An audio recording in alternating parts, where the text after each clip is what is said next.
C'est l'heure de notre édition avec un petit peu d'avance et c'est très rare. On parlera bien sûr du RSA au Conseil général, l'opération nationale des rendez-vous au jardin, la journée de prévention bien manger, bouger plus et puis nous reviendrons sur un événement du week-end avec le spectacle de la manade des gens heureux. Ce soir, le JT vous est présenté par Christophe Ché avec un invité.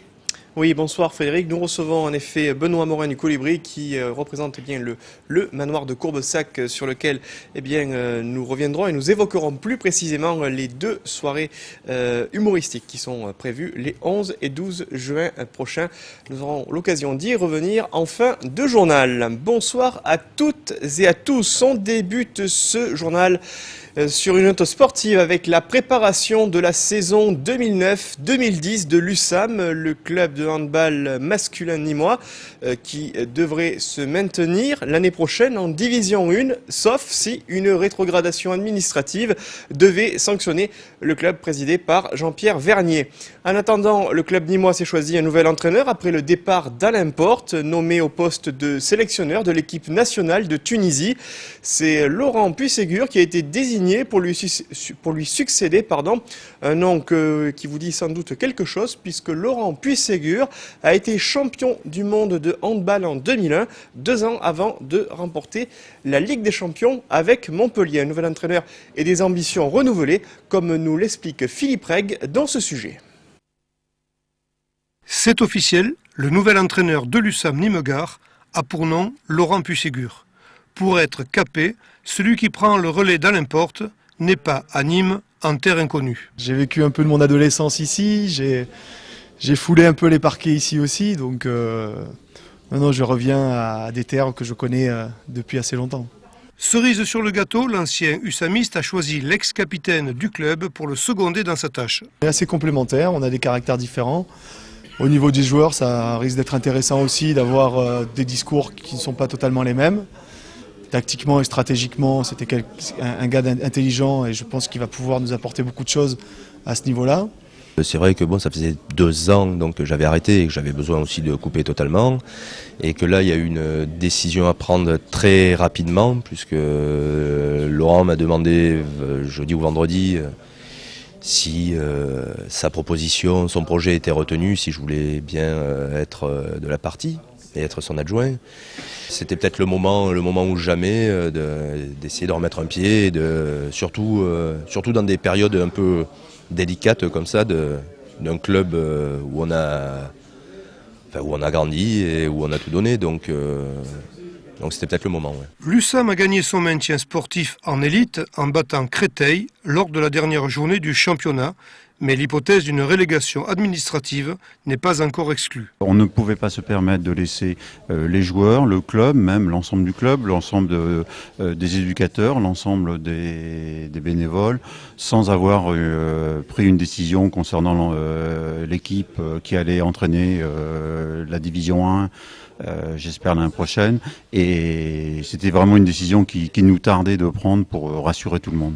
Bien sûr que ça a été une réflexion que j'ai eue, mais j'estime que si on est en D1, ça sera un très beau challenge de reconstruire une équipe et d'essayer d'aller de l'avant. Et si on est en D2, ça sera un challenge encore plus gros d'essayer de remonter le plus rapidement possible en première division. Et donc, je vous rappelle que le président de l'USAM, Jean-Pierre Vernier, est convoqué par le jury de la Fédération française de handball le 19 juin prochain à partir de 17h30. C'est ce jour-là et au plus tard le 23 juin que sera connue la décision concernant l'USAM, à savoir le maintien en division 1 ou la rétrogradation administrative, une décision qui met pour l'heure en suspens toutes les opérations de recrutement de la formation nîmoise de handball masculin. RSA, 3 initiales pour désigner un nouveau dispositif de revenu minimum et d'aide sociale qui a été mis en place depuis le 1er juin dernier, remplaçant le RMI mais également l'API ou encore la prime pour l'emploi. Le revenu de solidarité active est désormais une réalité pour les allocataires des minima sociaux. Sur le seul département du Gard, le RSA concernerait près de 60 000 allocataires et pourrait, dans un contexte économique difficile, mener le Conseil général à modifier le profil de ces politiques publiques. Damien Alary, le président du département, a apporté quelques éclaircissements sur ce sujet, comme nous l'explique Olivier Michel. Si vous faites partie des 57 200 bénéficiaires gardois de la prime de solidarité active versée en avril dernier, vous êtes sûrement éligible au RSA. Mis en place depuis le 1er juin, le revenu de solidarité active remplace le RMI et l'allocation de parents isolés, mais concerne également les travailleurs pauvres en complétant leurs revenus. Ces derniers sont donc amenés à se faire connaître auprès des différents services sociaux. Donc aujourd'hui peuvent prétendre au RSA les personnes qui étaient jusqu'au 31 mai 2009 bénéficiaires du RMI et de l'API. Ces personnes-là n'ont aucune démarche à faire. Leur dossier sera automatiquement basculé en dossier RSA à partir du 15 juin par les services de la CAF et de la MSA. Par ailleurs, par contre, peuvent bénéficier du RSA que l'on appelle RSA chapeau, c'est-à-dire le RSA qui est un complément aux revenus d'activité pour les personnes qui ont des faibles revenus d'activité, qui sont donc des travailleurs précaires et qui, elles, peuvent déposer également une demande de RSA pour bénéficier de cette prestation en complément de leurs revenus d'activité. Aujourd'hui, le Conseil général qui centralise les dossiers en comptabilise 2120, mais en attend 25 000 de plus, d'où un budget 2009 de 110 millions d'euros. Reste que le transfert de ce budget de l'État vers le département n'avait pas prévu la crise et l'augmentation des bénéficiaires, d'où un manque à combler par le département. J'ai une inquiétude effectivement de me dire peut-être que l'année prochaine, ça ne sera pas 110 millions, mais ça sera 120 et l'État m'en donne que 100. Donc jusqu'à présent, il manque 10 millions par an sur 4 ans. Depuis le RMI, ça fait 40 millions comme doigt. Ce sont alors les compétences non obligatoires du département qui, à terme, pourraient en souffrir. On a des clubs de haut niveau, c'est également des petits clubs, on a toute la partie culturelle, danse, musique, théâtrale, associative. La vie associative, c'est très important. Ne plus pouvoir financer ça pour un département, qu'est-ce que je voulais que je vous dise? Alors, faudra-t-il que quelqu'un d'autre prenne le relais? Mais comme je sens que personne ne le prendra, je ne vois pas comment d'ailleurs, eh bien ça sera la mort d'un tas de choses. Pour l'heure, les demandes de RSA sont à retirer et à déposer dans les services sociaux du département, dans les centres communaux d'action sociale ou à la CAF. Vous pouvez également effectuer un test d'éligibilité au RSA sur le www.caf.fr. Damien Alary, le président socialiste du Conseil général du Gard, qui porte un regard tout particulier sur l'actualité politique locale, mais aussi nationale, avec une participation à 40,65% au niveau national. Les élections européennes de dimanche dernier n'ont guère passionné les Français. Une abstention qui doit être prise en compte selon Damien Alary, qui a réagi au score décevant de ses amis socialistes, qui vont perdre pas moins de 17 sièges au Parlement européen. Des réactions et des réflexions recueillies encore une fois par Olivier Michel. Un Français sur 6 seulement qui vote, c'est pas réjouissant pour personne. Il ne faut pas oublier que ceux qui sont élus avec combien de pourcentage de voix par rapport à l'ensemble des votants en France inscrits. Je pense qu'il faut en tenir compte, c'est un avertissement solide. Si les Français n'ont pas voté, c'est qu'ils ne se sont pas reconnus peut-être dans cette Europe-là. Et en tous les cas, ça ne les intéressait pas, ou ils avaient des choses à dire et ils n'ont pas voulu les dire par ce vote-là. Il faut donc faire attention à ça et se ressaisir. Et moi, je parle de mon parti là, parce que je ne vais pas parler des autres, mais je demande à mon parti de se ressaisir aujourd'hui, d'avoir un projet qui tient en compte effectivement tout ce qu'on peut entendre sur l'environnement, ce que je fais au Conseil général en matière de développement durable. Et je demande à ce qu'on le fasse au niveau national, qu'on ait des gens qui arrêtent de se quereller ou de se disputer. Parfois, même ça devient haineux. Et ça me gêne beaucoup. Est-ce que, selon vous, Martine Aubry a su mobiliser, fédérer ? Mais Martine Aubry a fait ce qu'elle a pu. Moi, j'en veux pas à Martine Aubry. D'abord, j'en veux à personne. Je dis simplement que c'est une responsabilité collective. Si chaque fois qu'on met quelqu'un en place, il y a une élection qui nous dessert, on le descend 5 minutes après, je trouve que c'est pas terrible. C'est une réflexion collective, c'est une démarche collective. Martine Aubry n'y est pas plus responsable que d'autres, et pourquoi pas, on peut dire moi. On est tous collectivement, quelque part, quand on est dans le même parti, responsables de la situation de son parti et de la situation politique. À partir de là, il faut en tirer des leçons, quoi. La Fédération nationale des aînés ruraux, un réseau associatif particulièrement implanté en France et qui a placé au cœur de ses priorités l'accompagnement des seniors ainsi que l'aide à la personne. Cette association particulièrement attachée au monde de la ruralité et des retraités propose jusqu'à jeudi à Nîmes différentes manifestations avec le lancement d'une nouvelle campagne de communication baptisée Sirène du Cœur. On écoute les explications d'Alain Bonnet. Les aînés ruraux, premier réseau associatif de retraités et personnes âgées en France créé en 1963, et la Fédération nationale des aînés ruraux créée en 1976, proposent du 9 au 11 juin leur journée nationale qui se tiendront à Nîmes, réunissant 182 délégués statutaires qui représentent 85 fédérations que compte ce mouvement. Vous aurez d'abord tous nos rapports d'activité, ce qui est tout à fait dans la ligne des associations loi 1901. Les rapports d'activité, nous aurons un débat sur la place des retraités et des personnes âgées dans la société et leur représentation avec un professeur qui vient de Lille 3. Nous aurons donc tous ces débats et puis nous aurons aussi la remise l'élection des nouveaux administrateurs puisque c'est une association élective. Chaque année, la Fédération a pour habitude de lancer des opérations d'utilité publique. C'était le cas l'an dernier avec le Toit de l'Espoir pour venir en aide aux mal logés, opération qui avait rapporté 750 000 €. Cette année, la santé publique est prise en compte avec une nouvelle opération, la Sirène du Cœur. Nous avons pensé cette année lancer cette opération de la Sirène du Cœur pour nous, l'achat de défibrillateurs, parce que nous savons qu'il y a plus de 40 000 personnes qui meurent par an d'accidents cardiaques sur le terrain, que ce soit dans les terrains de foot, que ce soit dans la rue, que ce soit donc le gros problème. Moi, je connais un monsieur de 44 ans qui est décédé comme ça dans la rue. On n'a pas pu le sauver parce que je ne veux pas dire que le défibrillateur a été utile, mais bon, il y avait personne à côté de lui. Donc, ce sont ces problématiques de survie et je pense que c'est important parce que c'est une politique de santé, nous avons donc lancé cette opération. La Fédération nationale des aînés ruraux mène un travail de réflexion autour des grands chantiers et œuvre au quotidien pour répondre aux besoins des seniors. Toute la problématique attachée aux personnes âgées doit être prise en compte face au vieillissement démographique, enjeu majeur de notre société.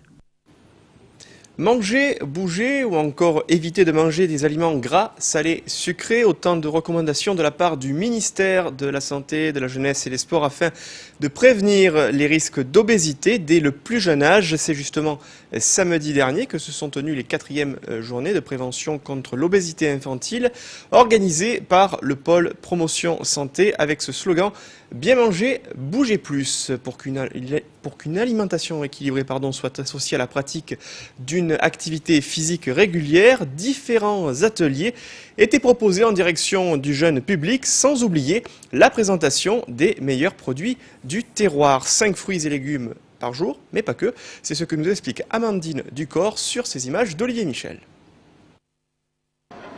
Le parvis de la Maison Carrée a accueilli la 4e journée à l'honneur de la nutrition.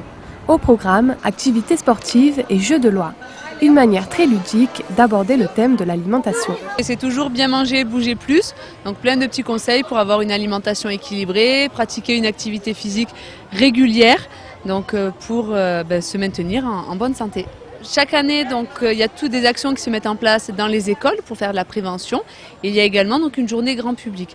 Le but étant d'arriver à toucher les familles, toutes les personnes intéressées et sensibilisées sur ce thème-là.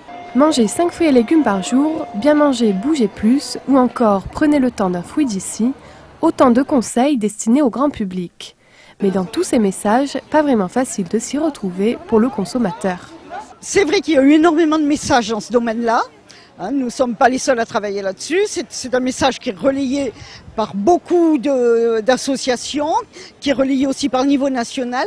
Et on se rend compte que les gens commencent à savoir et à faire la part des choses en alimentaire. Et qu'on rejette de plus en plus ce qui est de la malbouffe, je dirais. Après plusieurs années de prévention pour une alimentation saine et équilibrée, le message commencerait donc à porter ses fruits. Et après avoir réfléchi sur un juste équilibre entre alimentation et activité physique, retour au sport avec une discipline particulièrement courue à l'approche des beaux jours. Je veux bien évidemment parler du beach volley. Hier lundi ont été inaugurés à Nîmes de nouveaux terrains au sein d'un complexe sportif de Ville Active. L'occasion pour les amoureux de cette discipline de proposer quelques démonstrations balle en main et de s'imaginer faire quelques matchs sur des plages de sable fin. On retrouve au service Alain Bonnet. À Nîmes, pratiquement tous les sports sont représentés. Il en manquait cependant un au palmarès de notre ville. C'était le beach volley, devenu discipline olympique et qui rencontre de plus en plus d'adeptes. Pour cette raison, l'agglomération nîmoise inaugurait ce lundi 8 juin l'aire de compétition de cette discipline sur le complexe aquatropique. L'idée, c'était de créer des aires de sport de sable. Évidemment, on a travaillé énormément avec Luc Vézinet qui avait une expérience là-dessus, et c'est vrai que le beach volley est le premier élément. Mais avec Aquatropique et également le Nîmes Volley Club, l'idée était derrière de voir si on ne pouvait pas développer les spots de sable et voir comment ça se développait sur la ville de Nîmes. Il y a une dynamique derrière le beach volley qui est intéressante, c'est très spectaculaire, on voit que le public adhère à cette discipline. Ensuite, autour de la discipline par lui-même, il y a toujours ce côté spectacle que l'on voit à la télé ou que l'on voit notamment aux Jeux Olympiques ou autres, qui crée une dynamique. Et dans cet environnement, ne l'oublions pas, espace vert, le sable, il y a de l'air, l'Aquatropique est juste à côté, donc on crée toute une ambiance plage qui est intéressante pour le site et pour la discipline. C'est en présence des joueuses de l'équipe féminine de Nîmes Volleyball et championne de France Nationale 3 2009 que le complexe a été inauguré ce jour même. Luc Vézinet, président du comité départemental du volleyball du Gard, était présent. En règle générale, c'est la suite de la compétition. Donc on fait du volley et puis après, derrière, on a quelques bons week-ends où on va pratiquer le beach volley. Mais on a des joueuses de plus en plus spécialisées pour le beach volley. Et donc cet outil de travail sera pour nous important pour le développement du beach volley sur Nîmes. Et on n'est que 2 sur le terrain, hein. Là il faut y aller, il faut plonger, il faut se battre sur tous les ballons. Bon, on a un terrain qui a même une dimension moindre que dans la salle, 1 mètre de moins. Mais bon, il faut se battre. Mais vous savez, c'est quelque chose de très bien pour nos jeunes joueurs. Et hier, nous avions au Gros-Durand une étape du Beach Club Tour où nous avions nos minimes et nos cadettes qui étaient présentes. Et je crois que c'est un moteur pour le club que d'avoir cet outil de travail. Ces 2 terrains devront permettre dans le futur des entraînements efficaces ainsi que des matchs que seuls à ce jour les bords de mer permettaient. Et nous revenons en plateau pour recevoir notre invité du journal, Benoît Morin du Colibri, du manoir de Courbesac à Nîmes. Bonsoir. Bonsoir. Merci d'avoir accepté notre invitation. Alors pour celles et ceux qui ne connaîtraient pas encore le manoir de Courbesac, est-ce que vous pourriez nous proposer une petite session de rattrapage pour nous présenter l'esprit justement de ce nouveau lieu à Nîmes? Un lieu d'art, un lieu de culture et de gastronomie, un lieu de partage, un lieu... avec une belle équipe d'artistes, avec plein de pôles différents qui régissent ce lieu, avec des responsables de pôles dans la culture, dans la peinture, dans la sculpture, dans l'écriture. Un café-théâtre, le seul café-théâtre de Nîmes et le premier aujourd'hui. Un restaurant, avec un pôle restauration, avec des cours de cuisine, avec une grande chef, mais toute jeune de 26 ans. Voilà, un lieu de partage, d'échange, de résidence d'artistes. Alors parmi ces résidences d'artistes et les soirées qui sont proposées, on peut d'ores et déjà signaler qu'il y a eu 2 soirées qui ont rencontré un vif succès auprès du public, notamment au niveau du café-théâtre, mais aussi du salon privé. Est-ce que vous pourriez nous en dire un mot? Voilà, on a voulu faire, oui effectivement, je crois, la première pièce de théâtre en salon dans le manoir. Donc ça c'est super bien passé. C'était des acteurs suisses qui ont joué Variation énigmatique d'Eric Emmanuel Schmitt. C'était réglé comme une horloge suisse, c'était magnifique. Alors vous êtes venu nous parler ce soir de ces 2 soirées de jeudi et vendredi, avec cet intitulé qu'on a pu lire sur les affiches, Venez enfin rire à Nîmes. Pourquoi enfin? On riait pas à Nîmes auparavant? J'ai fait exprès, j'ai voulu un peu énerver les Nîmois. Alors en disant, allez, maintenant on va rigoler. C'est souvent ce qu'on me dit, tu as vu Nîmes commencer, tu n'es pas d'ici quand même, c'est assez difficile et tout. Mais justement, j'ai fait exprès parce que c'est pas vrai, vous n'êtes pas comme ça les Nîmois. Donc voilà, j'ai dit, allez, venez enfin rire à Nîmes, c'est le premier café-théâtre, donc il faut en profiter. Comment s'est décidée la programmation de ces 2 artistes gâchus énervés qui nous sont présentés, je cite, comme le duo comique le plus irrésistible de l'année? Écoutez, logiquement, c'est Laurence Briata, l'actrice, metteur en scène, qui s'occupe du café-théâtre, mais elle vient d'accoucher, donc on lui a laissé un peu de temps. On la félicite. Voilà, on lui laisse un peu de temps pour s'organiser. Et il se trouve que Gachu et Nervé, ce sont deux comiques que moi j'ai déjà fait passer dans un autre restaurant-spectacle sur Marseille que j'avais encore récemment. Et il y a déjà une dizaine d'années qui tournent. Ce sont deux artistes, mais c'est monstrueux, quoi. On ne fait que rire. On a mal aux mâchoires au bout de 10 minutes, tellement qu'on fait que rire. Pour vous donner une idée, ils ont quand même fait la première de Le Mercier, la première de Titoff, la première, j'essaye de me rappeler, Tex, exactement, de Tex, ils travaillent pour la Gaffe. Bon, ce sont des futurs très grands. Voilà. À quelle école d'humoriste appartiennent-ils? Voilà, je serais incapable de vous dire, alors que je suis pas mal le réseau et les spectacles d'humour, mais eux c'est un peu différent, c'est assez compliqué, je sais pas. Alors basiquement on pourrait dire c'est clownesque, mais c'est pas du tout ça, c'est pas du tout un rapport avec le cirque, mais c'est l'Auguste et vous voyez, le classique de l'humour. Mais les sketchs qu'ils font, c'est terrifiant. Je crois, Frédéric, qu'on va voir quelques images d'une personne qui soutient plus particulièrement les artistes qu'on va découvrir au manoir de Courbesac, c'est cela? Pascal Légitimus, qui est votre parrain? Le parrain du café-théâtre, parce qu'on a un parrain dans chaque pôle différent. Et pour le café-théâtre, c'est Pascal Légitimus. Pour la musique, c'est Bertrand Pierre du groupe Poho. Pour la sculpture, voilà, chaque artiste, chaque pôle a un parrain un peu connu, comme Pascal Légitimus, on va dire très connu. Et voilà. Alors il vous soutient et on écoute tout de suite son message. Salut à tous, salut à toutes, bonjour, c'est Pascal Légitimus. Alors je suis désolé, comme vous le constatez, je ne suis pas parmi vous, tout simplement parce que je suis au Festival de Cannes. Eh oui, j'ai des obligations artistiques. Alors je salue bien évidemment le manoir de Courbesac à Nîmes et tous les collaborateurs, toutes les collaboratrices. J'encourage toutes ces initiatives tout simplement parce que quand j'étais gamin, quand j'étais jeune, j'ai démarré au café-théâtre. J'avais 18 ans. Donc c'est vrai que dès qu'il y a une initiative dans ce sens-là, je suis présent, je suis là. Et ça fait du bien de savoir qu'il y a des personnes comme Ben qui encouragent toutes ces initiatives artistiques, culture, sculpture, peinture, pâte à modeler, musique, théâtre, bref. En tout cas, dès que je le peux, Ben, je viens te voir, en tout cas cette année. Et puis, je vous souhaite longue vie et à très bientôt. Pardon, deux secondes, excusez-moi.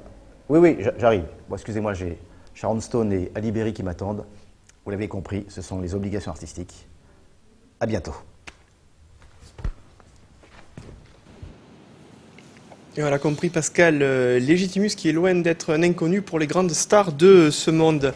Benoît, on l'a vu dans les propos de Pascal Légitimus sur ces images, c'est un ardent défenseur du concept du café-théâtre. Pourquoi, personnellement, souhaitez-vous le voir se développer à Nîmes ?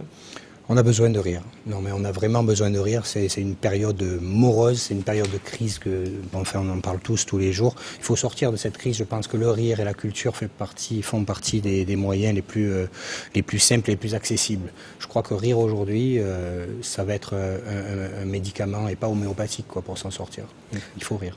Comment faire pour réserver, notamment pour les personnes qui souhaiteraient se restaurer sur place, puisqu'on peut finalement tout faire au manoir de Courbesac? On peut pas tout faire, mais presque.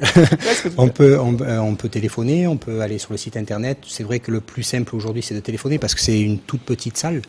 Les coordonnées s'affichent au bas de l'écran. Voilà, donc c'est un tout petit café-théâtre. On est très très proche des acteurs. On doit avoir une 50aine de places, donc il faut vraiment s'organiser. Je vous conseille de téléphoner, c'est encore la chose la plus sûre. On a fait deux formules, une formule que repas et une formule repas spectacle. Voilà. Et puis outre ces deux soirées de jeudi et vendredi à partir de 20h, il y a déjà d'autres affiches qui seront proposées au manoir de Courbesac tout au long de l'été. Énormément. Le problème, c'est que je crois qu'il y en a trop et j'arrive pas à suivre parce qu'ayant plusieurs pôles, ça devient de suite multiplié par 7. Je vous dis, on a tous les premiers samedis de chaque mois de la lecture, de la poésie à 18h. Tous les premiers dimanches des cours de cuisine où on part au hall à 7h30 du matin faire des cours de cuisine en famille avec la chef Sophie Tabé qui est quand même un phénomène de la cuisine aujourd'hui. Il y a des plans comme ça redondants qui tombent donc tous les mois. Et on a la fête de la musique qui arrive aussi avec, 21 juin. Ouais, le 21 juin avec tout Courbesac, avec une belle scène dans le parc où on va faire une fête comme à l'origine de la fête de la musique, c'est-à-dire c'est vraiment un tremplin, pas rock, mais un tremplin musical avec plein de groupes qui vont passer les uns derrière les autres, plus ou moins bons, avec quelques personnes qui sortent du conservatoire. Par exemple, je sais qu'on a un trio contrebasse, violon, violoncelle. On a un joueur de guitare harpe, Jason Carter, qui est très connu, mais qui vient de s'installer sur Nîmes et qui jouera peut-être chez nous. Et normalement, j'essaye d'avoir 17 guitares acoustiques pour jouer du flamenco en live, que des jeunes. Donc voilà, c'est un lieu de... Ça sera sympa, normalement. Il faudrait qu'il y ait un peu de monde, mais je pense que ça sera sympa. Merci en tout cas, Benoît Morin du Colibri, d'avoir été avec nous ce soir. Est-ce que vous aimez le théâtre? J'adore ça. On passait du café-théâtre au théâtre tout court. J'adore. Sans problème. Alors vous avez certainement entendu parler de La Manade des gens heureux, cette création théâtrale coécrite par 3 scénaristes locaux et des comédiens amateurs, une pièce qui a rencontré un vif succès lors de la représentation qui était donnée à Garon jeudi dernier à la salle des fêtes. Lorsque la fille des Biao monte sur les planches, le mélange des genres peut parfois s'avérer détonnant afin de ravir le plus large auditoire. Un sujet proposé par Alain Bonnet au cœur de la balade des aficionats heureux. C'était une grande première à Garon ce jeudi 4 mai pour la pièce La Manade des gens heureux ou Bienvenue chez les Biou. Une pièce bon enfant où le rire est de rigueur et coécrite par un trio de choc décapant décidé à tourner respectueusement en dérision l'univers de nos manades. Humour et fantaisie garantie. Tous les petits clichés qu'on connaît de la région, de la Camargue, du Sud, ils sont là-dedans, c'est tourné avec dérision, tout le monde est gentil, tout le monde il est beau, ça devrait bien se passer quoi. Ah bon là, ça va pas Serge? Non, c'est rien, j'ai fait un peu d'hypoglycémie, c'est rien. Ça arrive, alors pour ça, il faut du sucre. On a invité un maximum d'adjoints à la culture, des professionnels de la culture qui sont dans la salle, donc on espère qu'on va les accrocher, que après, éventuellement, on pourra vendre le spectacle. Enfin, à Garon, pour nos 3 acteurs, c'est le grand jour, car c'est ici que se joue peut-être l'avenir de cette pièce. Alors, inquiet? On va attaquer, on va tout mettre, tout ce qu'on a dans le ventre, on va y aller, et on pense que ça va bien se passer, qu'on va bien se marrer, c'est quand même le but principal de la soirée. Non, ça s'est fait tout seul, hein. Moi j'ai rien pu faire. Et le petit? C'est un garçon. Mais il est en pleine forme. Merci docteur. Je retourne au bloc. Quelques belles scènes cocasses, le tout agrémenté de petits clins d'œil sur ce monde si particulier des manades, et puis à la sortie, les réactions du public nombreux, apparemment conquis. On s'est régalé parce qu'on était au cœur de la Camargue. J'ai trouvé cette pièce super, je me suis éclatée. J'ai resté dizaines de dames dans les manades, alors à cheval c'est aussi, hein. Ah oui, c'était vraiment super, hein. On s'est régalé. Il y a un peu de caricature quand même, mais ça fait partie du jeu. Une très bonne soirée. Par contre, si je vois le maire, je lui dirais qu'il rachète des chaises parce qu'on est très très mal assis. Mais une très belle soirée et de très bons artistes. Et de savoir que Télémiroir était associé, ça pourrait être quelque chose de qualité. Ma mère, Mémé Escoubasse, elle a gagné son premier jambon, elle avait 4 ans et demi, t'as compris toi? Et mon père à 8 ans, il bouléguait à Saint-Laurent-des-Gouzes. E davanti for, Cubo Santo, e per Santo, Guaja Plembo.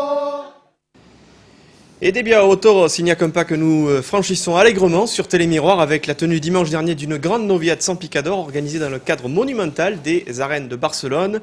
C'est sur les terres catalanes, dans le cadre d'un concours international d'école taurine, que le jeune Matteo Julián, vainqueur l'an passé de l'opération Graine de Torero, a fait ses grands débuts dans une arène espagnole de première catégorie. Un jeune torero que j'ai suivi tout au long de ce week-end et pour lequel nous consacrerons prochainement une émission spéciale de Tendido Sud.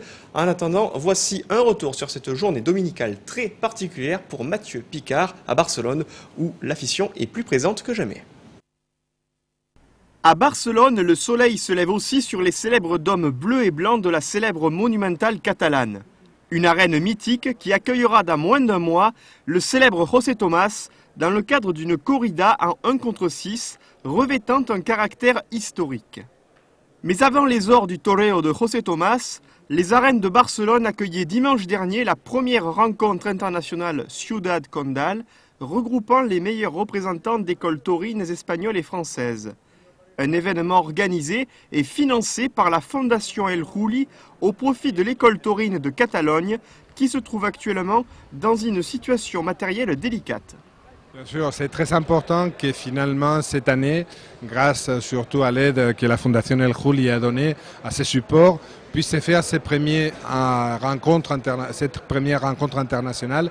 Et c'est vrai que si on travaille dans les différentes lignes, dans la ligne politique, dans la ligne sociale de sauver la fête des taureaux, c'est important, c'est très très important que le futur soit assuré. Et de cette façon, je crois que c'est une des meilleures activités qui pourrait se faire.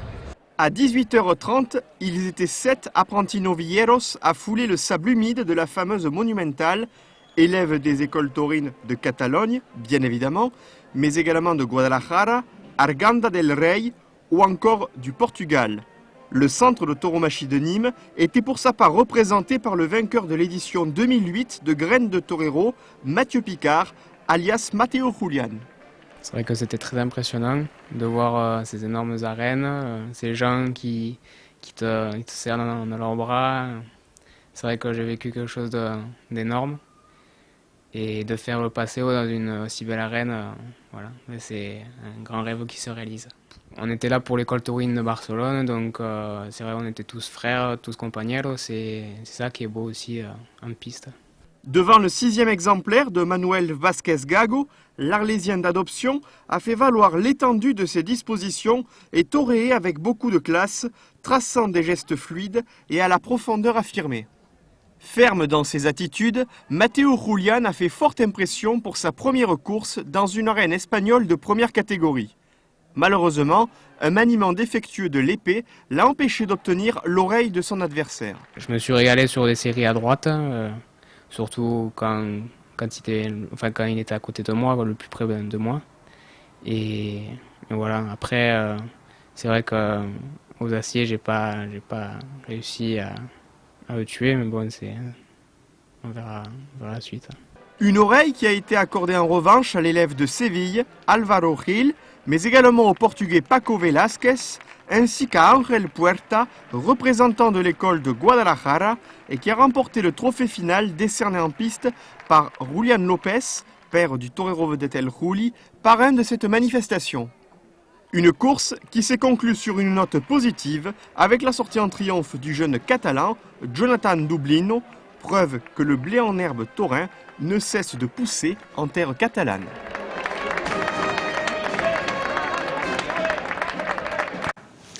Et la dernière information de ce journal, sachez qu'en fin d'après-midi, le joueur du Nîmes Olympique, Jonathan Haïté, a signé un contrat de 3 ans avec le club. C'est une information qui nous a été confirmée par la présidence du Nîmes Olympique. Donc Jonathan Haïté reste avec les Crocos pour les 3 saisons à venir.